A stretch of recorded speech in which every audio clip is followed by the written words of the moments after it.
মরে তো যাবই, মানে মৃত্যু তো নিশ্চিত, এতে কোনো সন্দেহ নেই। পবিত্র কোরআনে 4 জায়গায় উল্লেখ করা হয়েছে যে সকল প্রাণী মৃত্যুর স্বাদ গ্রহণ করবে। তো এই কথার সাথে তো বিতর্ক করার কোনো সুযোগ নেই।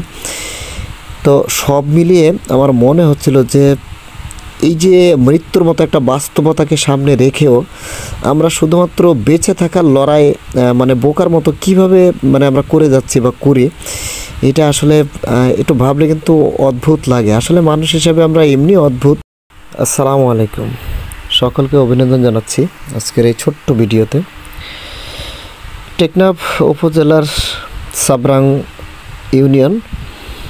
ইউনিয়নের সাবরাং বাজার, এইখানে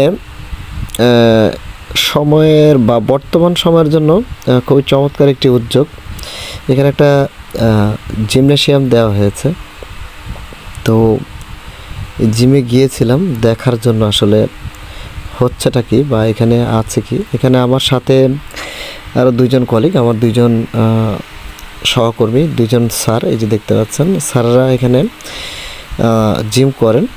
মূলত ওনাদের বডি ফিটিংয়ের জন্য না, জাস্ট সুস্থ থাকার জন্য, ওয়েট লস করার জন্য এখানে ওনারা যান। তো গিয়ে এইখানে এই যে দেখতে পাচ্ছেন যে সরঞ্জামগুলো দেখলাম বা যা আয়োজন করা হয়েছে এখানে পুরো বিশাল একটা জায়গা জুড়ে, এবং লক্ষ লক্ষ টাকার ইনস্ট্রুমেন্ট এখানে আছে।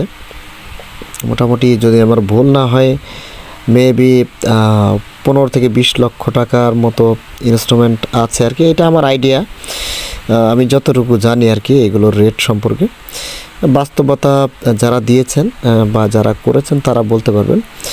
তবে আমার যেটা উপলব্ধি সেটা হচ্ছে যে মানে খুবই অবাক করার একটা বিষয় যে আমরা শুধুমাত্র সুস্থ থাকার জন্য, শুধুমাত্র একটু ভালো থাকার জন্য, শরীরটাকে একটু মানে আরামদায়ক রাখার জন্য এই যে লক্ষ লক্ষ টাকার যে প্রজেক্ট বা লক্ষ লক্ষ টাকা খরচ করে আমরা যা করি বা আমরা যা করছি, বা পৃথিবীর মানুষ শুধুমাত্র কিছুদিন একটু সুস্থভাবে বেঁচে থাকতে, একটু শান্তিতে বেঁচে থাকতে যা কিছু করছে, আসলে মানে ভাবাই যায় না যে মানুষ এত কিছু পারে বা এত কিছু করতে পারে শুধুমাত্র একটু সুস্থ থাকার জন্য। অথচ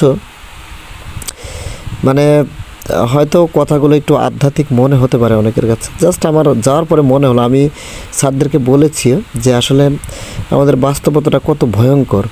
আমরা একটু সুস্থ থাকার জন্য লক্ষ লক্ষ টাকা খরচ করছি বা এত বড় বড় প্রজেক্ট দাঁড় করাচ্ছি, অথচ এর ভিতরে শুধুমাত্র মহান রব্বুল আলামিনের সন্তুষ্টির জন্য, ইহকালীন মুক্তি, পরকালীন শান্তির জন্য প্রতিদিন যে সালাতের যে সময়টা 5 থেকে 7 মিনিট খরচ করলে আমরা সালাতে অংশগ্রহণ করতে পারছি, বা ধর্মীয় বিধিনিষেধের ক্ষেত্রে যে একটা বাইন্ডিংস রয়েছে বা ধর্মীয় বিধিনিষেধ মানার ব্যাপারে যতটা গুরুত্ব দেওয়া দরকার, মানে স্থায়ী একটা শান্তির জন্য যা করণীয়, মরে তো যাবই, মানে মৃত্যু তো নিশ্চিত, এতে কোনো সন্দেহ নেই। পবিত্র কোরআনে 4 জায়গায় উল্লেখ করা হয়েছে যে সকল প্রাণী